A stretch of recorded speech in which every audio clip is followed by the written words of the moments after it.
Conservatives fear and progressives hope that major economic contractions will lead to the peasants marching with their pitchforks on Wall Street or the City of London or other bastions of wealth and power and prestige.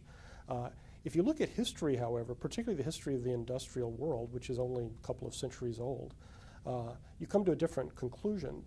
Arguably, the Great Recession is the third of the three Great Depressions, if you want to use that term, that we've experienced since the North Atlantic world began industrializing in the 1800s. The first depression, called the Long Depression by historians, stretched from the 1870s up through the 1890s. The second Great Depression we know of as the Great Depression, a term that was initially used for the first one, and we're calling this the Great Recession. And even though we use the term recession, it's essentially a contained depression where we've ameliorated the worst aspects of it on the basis of unemployment insurance and enlightened public policy and intervention in the credit markets. Now, if you look at the previous two, the Long Depression of the late 19th century and the Great Depression of the 1930s, what happened was not a great rise of populist or social democratic or progressive movements. On the contrary, you saw their defeat. The populists were absolutely defeated in the United States. What you saw in North America and in Europe at the time, the industrial regions, was the rise of right-wing, imperialist, nationalist, xenophobic movements, eugenics, scientific racism, resegregation in the case of the United States. The 1930s depression was even worse. You saw fascism and various forms of nationalist authoritarianism replacing liberal democracy throughout Latin America and much of Europe. And even in the democracies of Europe, for example, Britain, conservatives benefited electorally, not liberals. Outside of the United States, with Franklin Roosevelt and the New Deal, for the most part, the center-left suffered, and the center-right or the far-right flourished during the Second Great Depression of recent times.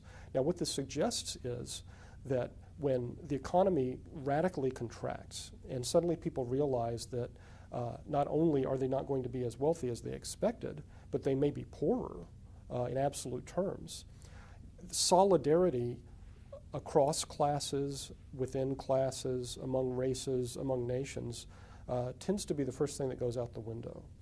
And groups, both nations as a whole, struggling with each other, and also within countries, groups based on income or ethnicity, tend to rally around smaller and more parochial communities. And they want to preserve their wages, their benefits, their share of the economy, and shift the cost of adjustment to the others. Whether the others are defined as people making different money, whether it's minorities like Jews and Gypsies in Central Europe in the 1930s, or African Americans and Latinos in the United States in that period. And so if on the basis of these two precedents, I was not surprised at all when the initial reaction in the first few years after the beginning of the Great Recession was not a sudden efflorescence of liberal and populist movements, but rather radical populist, right-wing nationalist movements, often based in the native white middle class in countries of immigration, which now include Western Europe as well as North America, trying to defend their own privileges and benefits by cutting programs for others, to preserve their own universal welfare state programs by cutting means-tested programs for poor. It's a sad reflection on human nature, but it's what our experience from previous contractions would suggest would be the political response to a depression or quasi-depression.